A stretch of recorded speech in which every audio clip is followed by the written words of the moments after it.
They say the devil's in the details, but I learned he's actually in the bylaws. Section 14.3, subsection C, paragraph 4 to be exact.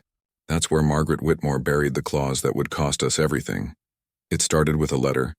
Not an email, not a text, but honest-to-goodness certified mail that arrived on a Tuesday morning when the coffee was still hot and life still made sense. Notice of Architectural Review Board. Violation, it read in sterile block letters. Unauthorized exterior modification detected during routine compliance inspection. The modification? A bird feeder. A simple wooden bird feeder that Sarah had hung from our oak tree the previous spring. $24 at the hardware store. Assembled by our 8-year-old daughter Emma with more enthusiasm than precision. This has to be a mistake, Sarah said, reading over my shoulder. Her voice carried that particular tone she used when trying to convince herself of something she already knew wasn't true. I examined the letter more carefully. The violation code, the fine amount, the 30-day compliance deadline. Everything looked official enough to frame. At the bottom, a signature that looked like it had been practiced in front of a mirror. Margaret Whitmore, HOA President, Architectural Review Board. Chair Margaret, our neighbor 3 houses down who'd moved in 6 months ago and immediately began what she called elevating community standards. She'd already convinced the board to mandate specific mailbox colors and regulate garden gnome placement. I'll talk to her, I told Sarah. This is probably just a misunderstanding. That was my first mistake. Margaret answered her door wearing what I'd come to think of as her uniform. Pressed khakis, polo shirt with the Neighborhood Association logo, and a smile that never reached her eyes. David, how nice to see you. I assume this is about the notice? The bird feeder isn't really an architectural modification, Margaret. It's just hanging from a tree. She consulted a tablet, scrolling with practiced efficiency. According to Section 14.3c4 of the revised covenants, any external addition visible from the street requires prior approval. The bird feeder was installed without submitting Form AR-12 for architectural review. There's a form for bird feeders? There's a form for everything, David. Order requires structure. She tilted her head with mock sympathy. I know it seems excessive, but property values depend on consistent standards. I'm sure you understand. I didn't understand, but I nodded anyway. What do I need to do? Remove the bird feeder and pay the fine. Alternatively, you can appeal to the full board, but the appeal fee is $200 non-refundable. $200 to appeal a $50 fine for a $24 bird feeder. The mathematics of bureaucracy had always escaped me. That evening, I spread the HOA documents across our kitchen table. Sarah brought coffee while Emma colored in the adjacent chair, occasionally offering helpful commentary about the boring grown-up papers. The covenants were a masterpiece of legal obfuscation. 47 pages of whereas clauses, heretofore statements, and cross-reference subsections that referred to other subsections in an endless loop of circular logic. Listen to this, I said, reading aloud. Section 12.7a. Landscape modifications require approval per guidelines established in Section 19.4b, subject to exceptions outlined in Appendix C, unless superseded by emergency provisions detailed in Section 22.1. What does that actually mean? Sarah asked. I have absolutely no idea. Emma looked up from her coloring. It means they don't want people to understand it, Daddy. Out of the mouths of babes, I spent the next 3 days researching. Not just our HOA documents, but state law, property rights, and the legal precedents surrounding homeowner associations. What I discovered was both enlightening and terrifying. HOAs existed in a legal gray area, wielding quasi-governmental power without governmental oversight. They could fine residents, place liens on properties, and even foreclose homes for unpaid violations, all in the name of protecting property values. But they also had obligations. Duties to provide due process, maintain common areas, and act in the best interests of the community. Obligations that, based on my research, our HOA had been systematically ignoring. Walter Chen lived 2 streets over and had been fighting various violations for the past year. When I called, he laughed bitterly. Bird feeder? That's amateur hour. They got me for non-conforming mailbox post height. Apparently mine was 3 inches too tall. Cost me $400 because I had to hire a surveyor to prove they were wrong. Did the surveyor prove they were wrong? Oh yeah. But by then I'd already paid the fine because they threatened to start daily penalties. Margaret's got this whole system worked out. She hits you with violations that cost more to fight than to just pay. That can't be legal. Prove it in court. That's another $5,000 in legal fees minimum. I hung up, understanding that I wasn't just dealing with an overzealous neighbor. This was a systematic operation designed to extract money from residents through manufactured violations and procedural complexity. That night, I called my sister Elena. She'd graduated law school 3 years earlier and was working for a firm that specialized in municipal law. HOA disputes, she said, after I explained the situation. We see these all the time. Most people just pay the fines because fighting them seems impossible. But it's not impossible. No, but it requires strategy. You can't just argue that the rules are stupid. You have to prove they're being applied incorrectly or that the HOA isn't following proper procedures. How do I do that? Documentation, everything. Every letter, every email, every conversation. Request copies of all board meeting minutes, financial records, and enforcement actions for the past 2 years. They're legally required to provide them. And if they refuse, then you've got them. HOAs have to follow open records laws just like government entities. If they're not transparent, that's a violation of state law. The next morning, I drafted a formal records request. It was 2 pages long and asked for everything: meeting minutes, financial statements, violation records, vendor contracts, architectural review decisions, and correspondence with legal counsel. I hand-delivered it to Margaret's house, along with a formal appeal of the bird feeder violation. She read both documents carefully, her expression never changing. This is quite comprehensive, David. I want to understand how the association operates. Of course, we'll have everything ready within the required time frame. The required time frame, according to state law, was 10 business days. 2 weeks later, I received a partial response.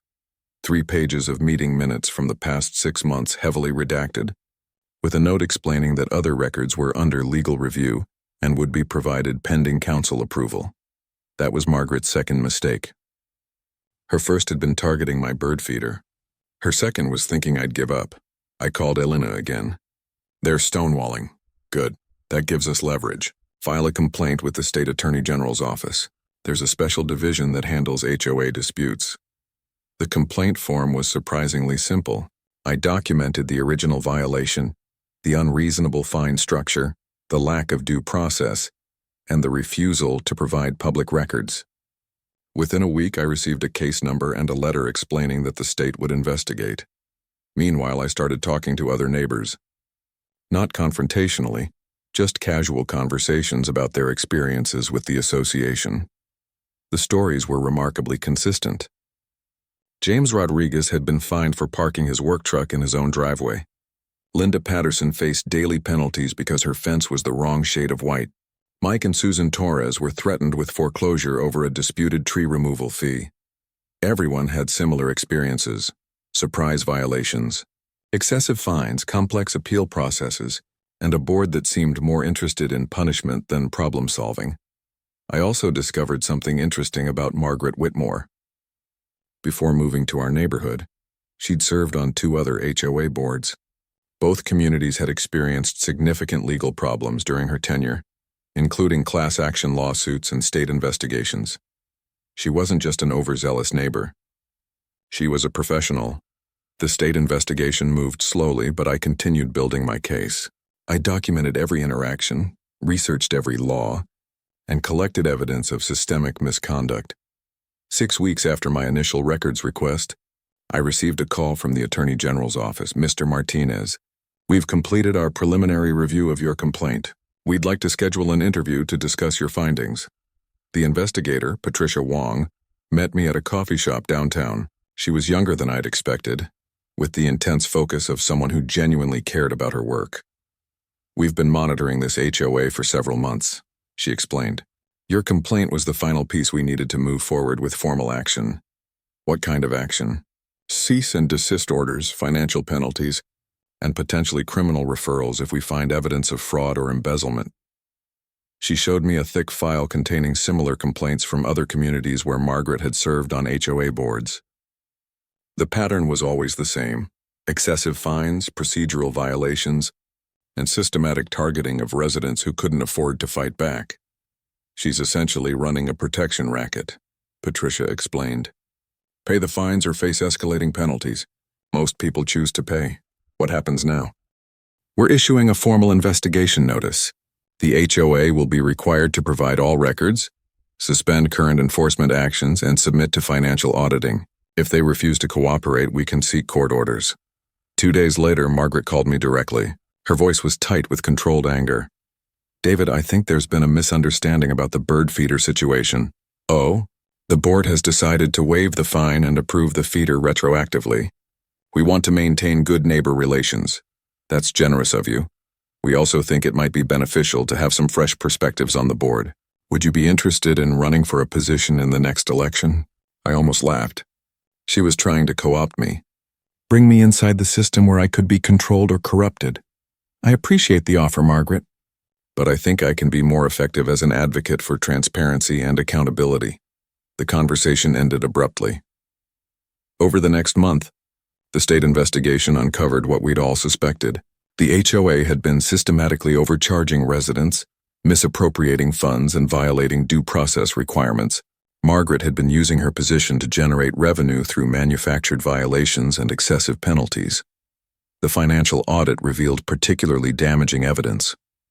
The association had collected over $40,000 in fines during Margaret's tenure, but had spent less than $5,000 on actual community improvements. The rest had been paid to a consulting company that traced back to Margaret herself. The state issued formal sanctions. All pending violations were suspended, collected fines were refunded, and the entire board was required to resign. Margaret faced potential criminal charges for fraud and embezzlement. But the most satisfying moment came during the mandatory community meeting where the state presented its findings. Margaret sat in the front row, no longer wearing her uniform polo shirt, looking smaller and older than I'd ever seen her. When Patricia Wong read the list of violations and financial irregularities, Margaret's face remained impassive, but her hands shook slightly. During the public comment period, neighbor after neighbor stood up to share their experiences. James Rodriguez talked about being afraid to park his work truck at his own home.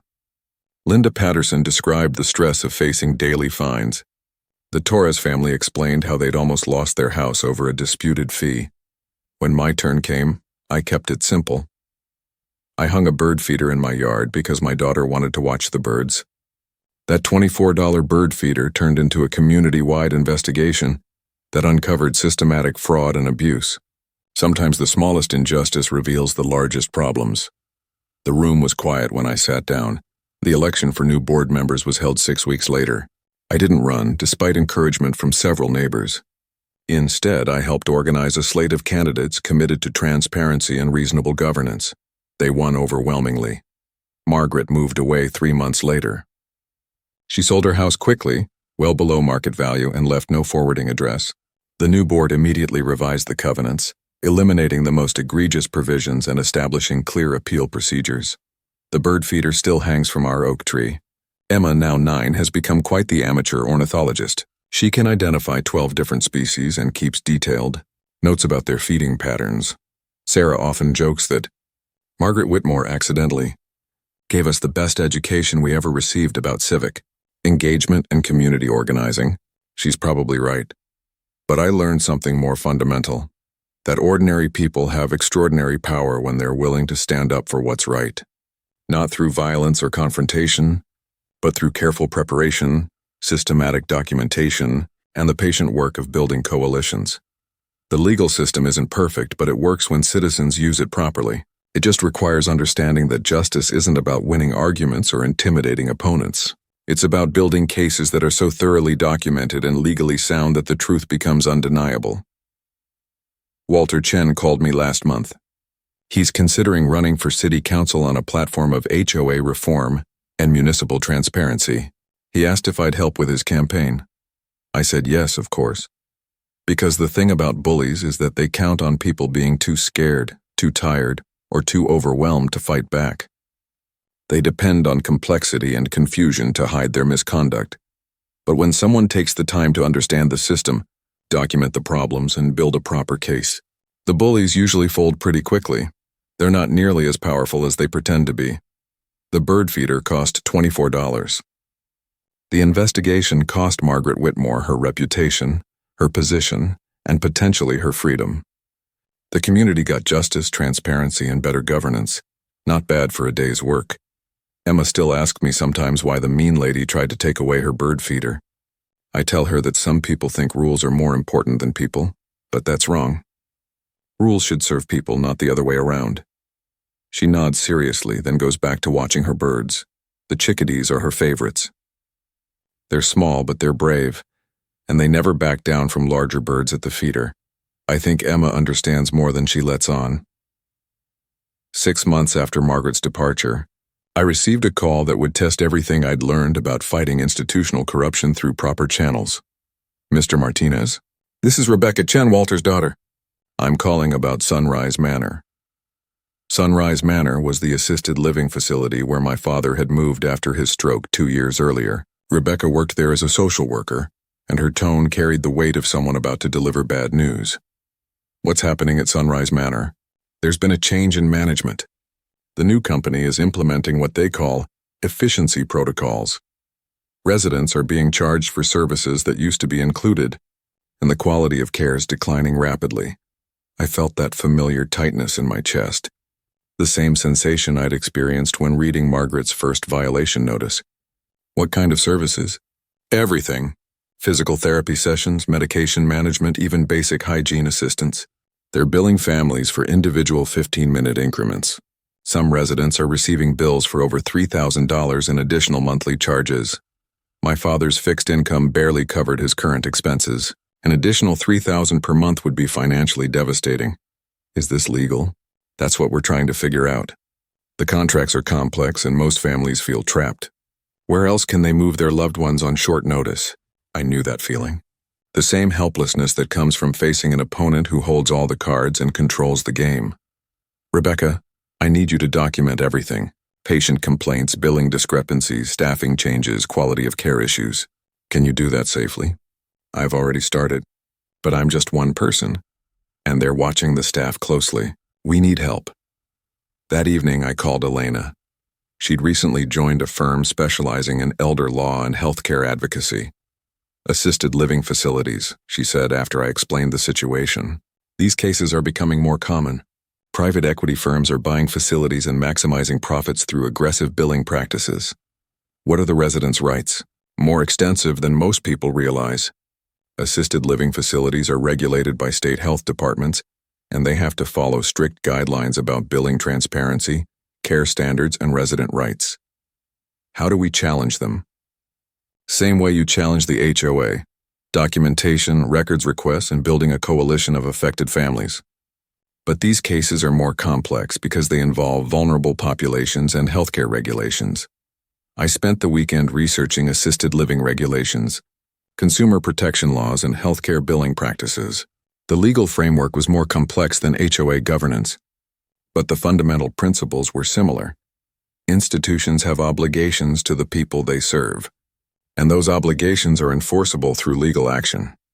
Monday morning, I drove to Sunrise Manor to visit my father and assess the situation firsthand. The facility looked the same from the outside, but the atmosphere inside had changed dramatically. The staff seemed harried and understaffed. Residents were waiting longer for assistance, and several family members were clustered in the lobby having heated conversations about unexpected bills. My father, despite his limited speech following the stroke, managed to communicate his frustration about changes in his care routine.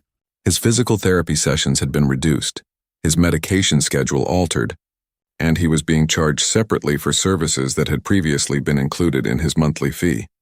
I requested copies of his original contract, recent billing statements, and any notices about policy changes. The facility administrator, a nervous young man named Kevin, seemed reluctant to provide the documents. These are significant changes from what families originally agreed to, I told him. The new ownership has different operational standards, Kevin replied carefully. All changes were communicated through official notices. I never received any notices about additional charges. They were included with monthly statements. You may have missed them. I hadn't missed anything. The notices were buried in fine print on the back of billing statements, written in legal language designed to obscure rather than inform.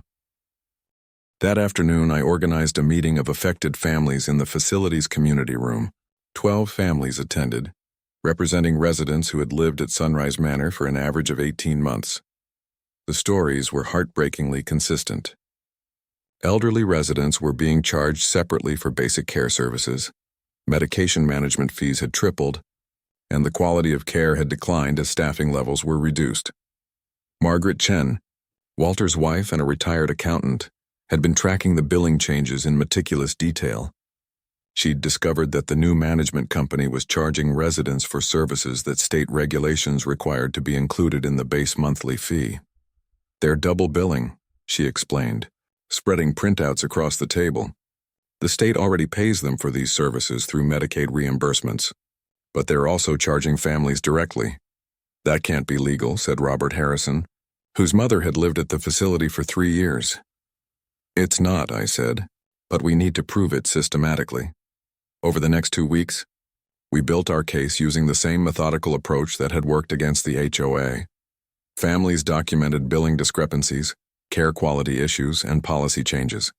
Rebecca and other facility staff provided internal documents showing staffing reductions and policy modifications. Most importantly, we discovered that the new management company had failed to file required notifications with the state health department about changes in fee structures and care protocols. Elena helped us draft a comprehensive complaint to the state's long-term care ombudsman, the agency responsible for investigating complaints about assisted living facilities. The complaint included detailed financial analysis, showing systematic overcharging, documentation of care quality decline, and evidence that the facility was violating multiple state regulations. Within a week, the Ombudsman's office launched a formal investigation. Unlike the HOA case, this investigation moved quickly because it involved vulnerable populations and potential health and safety violations. The state investigators arrived unannounced on a Thursday morning, conducting surprise inspections and interviewing residents, families, and staff.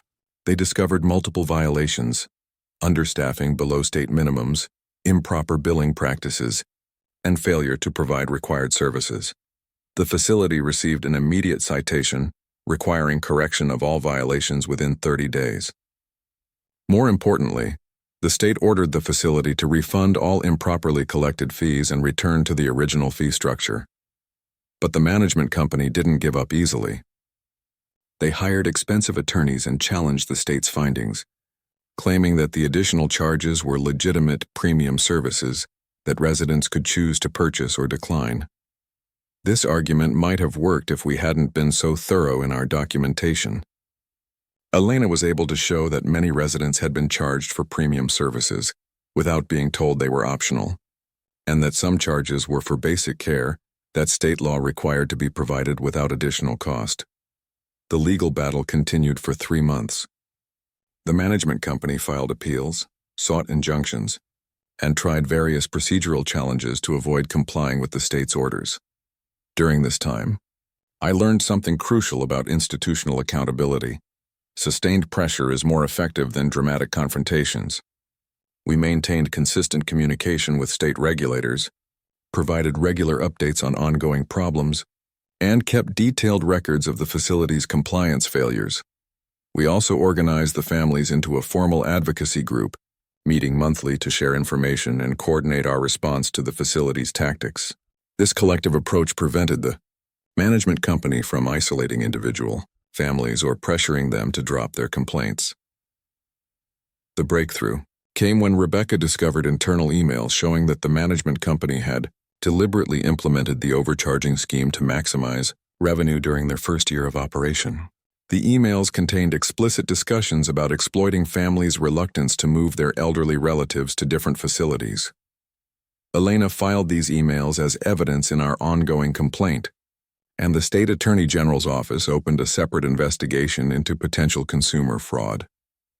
Faced with multiple investigations, potential criminal charges, and mounting legal costs, the management company finally agreed to a settlement. They would refund all improperly collected fees, maintain staffing at state-required levels, and submit to ongoing monitoring by state regulators. The total refund to affected families exceeded $200,000. More importantly, The facility's care quality improved dramatically once proper staffing levels were restored. My father's monthly costs returned to their original level, his physical therapy sessions resumed, and his overall care improved significantly. He couldn't express it in words, but I could see the relief in his eyes during my visits. The victory at Sunrise Manor led to something unexpected. Other families began reaching out about similar problems at different facilities. Rebecca left her job at Sunrise Manor to work full-time as a patient advocate, helping families navigate the complex world of assisted living regulations and billing practices.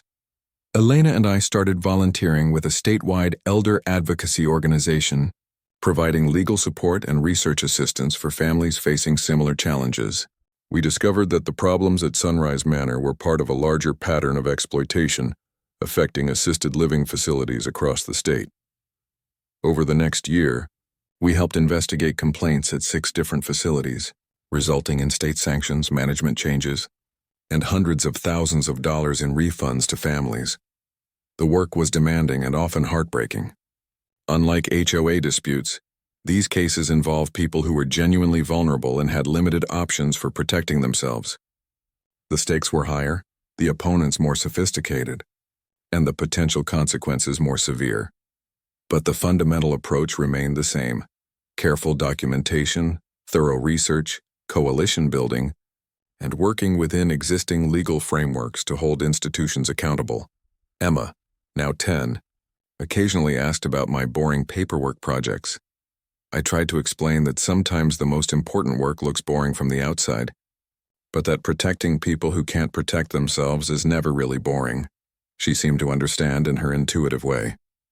She'd started volunteering at the local animal shelter, helping with paperwork and basic care for abandoned pets. When I asked her why she wanted to spend her Saturday mornings cleaning kennels and filling water bowls, she said simply, "Someone has to take care of them."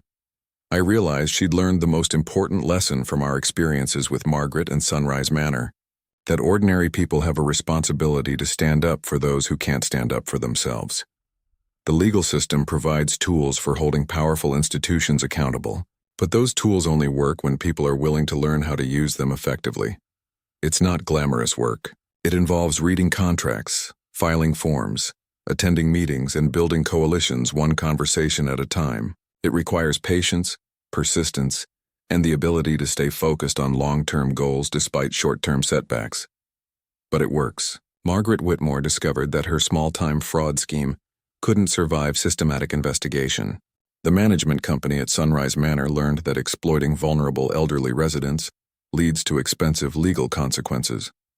Most importantly, the families and residents who were being victimized learned that they weren't powerless, even when facing institutions that seemed overwhelmingly powerful.